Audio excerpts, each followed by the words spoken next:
नमस्कार, yes data news में आपका स्वागत है और मैं आपसे मुखातिब हूँ समीर अब्बास। दिल्ली में हर दिन के साथ कोरोना के केसों में इजाफा हो रहा है। जाहिर सी बात है उसका असर आसपास के तमाम ज़िलों में होगा।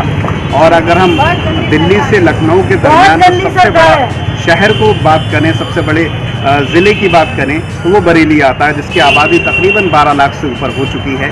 यहाँ पिछले दिनों कोविड के बड़ी संख्या में केस आए, लेकिन अब उन केसों में कहीं ना कहीं कमी आ गई। लेकिन क्योंकि दिल्ली में हर दिन के साथ केसों में इजाफा हो रहा है, लोगों की मौतें हो रही हैं, इसी सिलसिले में हमने पूरा जायज़ा भी लिया। मैं सबसे पहले ये दिखाना चाहता हूँ, ये पूरा अस्पताल है, डिस्ट्रिक्ट अस्पताल, ज़िला अस्पताल महाराणा प्रताप के नाम से ये अस्पताल बनाया गया और बरेली का सबसे पुराना अस्पतालों में से एक है, सरकारी अस्पताल है। इस सिलसिले में हमने ये पूरा इलाका है, आप देखें तमाम लोग मौजूद हैं जो अपने दिखाने आए हैं, अपने कागजी कार्यवाही के सिलसिले में भी आए हैं। जाहिर सी बात है, इस सिलसिले में हमने सीएमओ साहब से बात की। उन्होंने तमाम जो लोगों को संदेश देना है, क्योंकि कहीं ना कहीं तमाम छूट देने से बरेली में एक बड़ा मसला यह आ जाता है कि बरेली में बड़ी संख्या में जो लोग हैं वो व्यापार के सिलसिले में, बिजनेस के सिलसिले में दिल्ली जाते हैं। और दिल्ली में इस वक्त कोविड के केसों में हर दिन के साथ इजाफा हो रहा है, तमाम मुश्किलें आ रही। इसी बात को लेकर हमने उनसे बात की,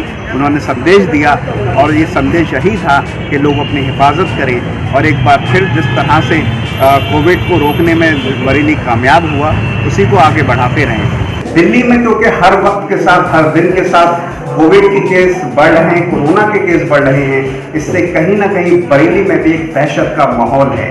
जाहिर सी बात है, इसको लेकर तमाम तैयारियां की जा रही हैं। उसी सिलसिले में हम डिस्ट्रिक्ट अस्पताल में मौजूद है, हमारे साथ सीएमओ साहब भी मौजूद हैं। हम उन्हीं से जानेंगे कि क्योंकि तमाम तैयारियों की वजह ही है, कहीं ना कहीं बरेली में बहुत कम केसेस रहे हैं इस दरमियान। अगर हम 8 महीने का जो वक्त देखें तो हम इस बार, क्योंकि एक बार नई शुरुआत हो रही है दोबारा से कोविड की, उसी सिलसिले में आपसे जानना चाहता हूँ। विनीत कुमार शुक्ला जी हमारे साथ मौजूद हैं, सीएमओ साहब हैं।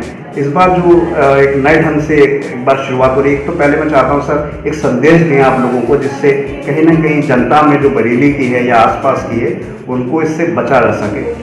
अभी जो त्योहारों का सीजन रहा है, इसमें लोगों का आवागमन जनपद में बहुत बढ़ा है। इसके अलावा बाजारों में भी बहुत भीड़ रही है। तो इस सब के दृष्टिगत जो केस हैं कोविड-19 के, उनकी संख्या में बढ़ोतरी होने की आशंका है।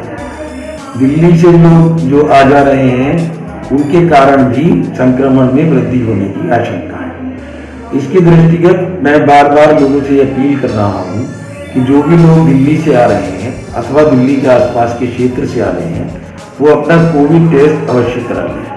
यदि आपके अड़ोस पड़ोस में कोई व्यक्ति दिल्ली से आए हों तो आप उन्हें भी प्रेरित करें कि वो कोविड-19 का टेस्ट अवश्य कराएं। ये टेस्ट हमारे जिला चिकित्सालय में, 300 बेड के चिकित्सालय में, समस्त ब्लॉकों के सामुदायिक स्वास्थ्य केंद्रों पर और समस्त नगरीय प्राथमिक स्वास्थ्य केंद्रों पर प्रतिदिन निःशुल्क किया जाता है।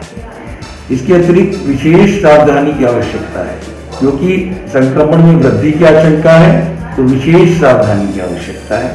सावधानी वही है, अनावश्यक घर से बाहर नहीं निकलना है, अत्यंत आवश्यक होने पर ही घर से बाहर निकलें। अत्यंत आवश्यक होने पर भी कम से कम लोग कम से कम समय के लिए बाहर निकलें।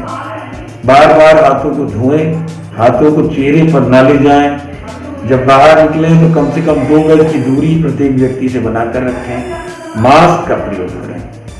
इसके अतिरिक्त यदि आपको खांसी, बुखार या सांस की तकलीफ हो तो डॉक्टर को तुरंत अवश्य दिखाएं।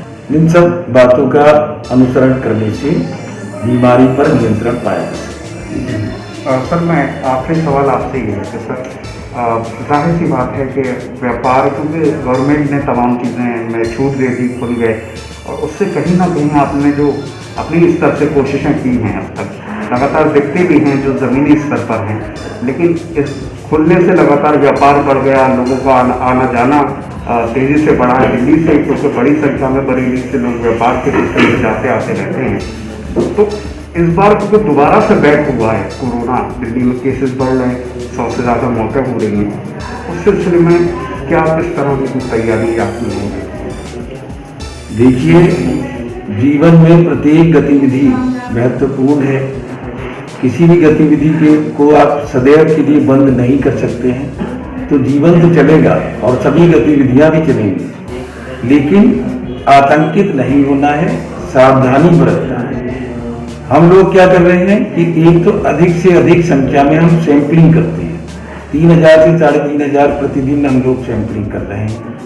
इसके अलावा जो व्यक्ति पॉजिटिव पाए जाते हैं उनके संपर्क में आए हुए व्यक्तियों को हम ट्रेस करते हैं। उनके घर के व्यक्ति और वो अन्य जिन लोगों से मिले हैं, जहाँ जहाँ गए हैं वहाँ पर उनसे 15 मिनट से अधिक और 1 मीटर से कम दूरी में जो व्यक्ति संपर्क में आए हैं उनको ट्रेसिंग करके उनका सैंपलिंग कराते हैं। कॉन्टेक्ट ट्रेसिंग इसको कहा जाता है। इसके अलावा सर्विलांस की गतिविधि करते हैं, जिसमें हमारी टीमें घर घर जाती हैं प्रतिदिन और जो भी व्यक्ति खांसी, बुखार अथवा सांस की तकलीफ से पीड़ित हैं उनको चिन्हित करती हैं और उनका सैंपल किया जाता है। तो ये 3 गतिविधियाँ हैं, सैंपलिंग, कॉन्टेक्ट ट्रेसिंग और सर्विलांस। इन तीनों पर हम जोर देते हैं निरंतर, तब इससे बीमारी को नियंत्रण में रखा जा सकता है। खूबसूरत शब्दों में लोगों को संदेश दिया, क्योंकि कहीं ना कहीं बचने के लिए एक बहुत ज़रूरी बात यही है कि किस तरह से बचा जाए। जो जाहिर सी बात है, सरकार और सिस्टम के दरमियान हमारे सीएमओ साहब जैसे जिम्मेदार लोग होंगे जो लोगों को खूबसूरत शब्दों में सलाहियत के साथ अपनी बात कहेंगे, तो मैं समझता हूँ लोगों को एक अच्छा मैसेज जाएगा और वो अपनी सुरक्षा की दृष्टि से तमाम इंतज़ाम करेंगे। मैं सर की बात को एक शेर के ज़रिए से ख़त्म करना चाहता हूँ।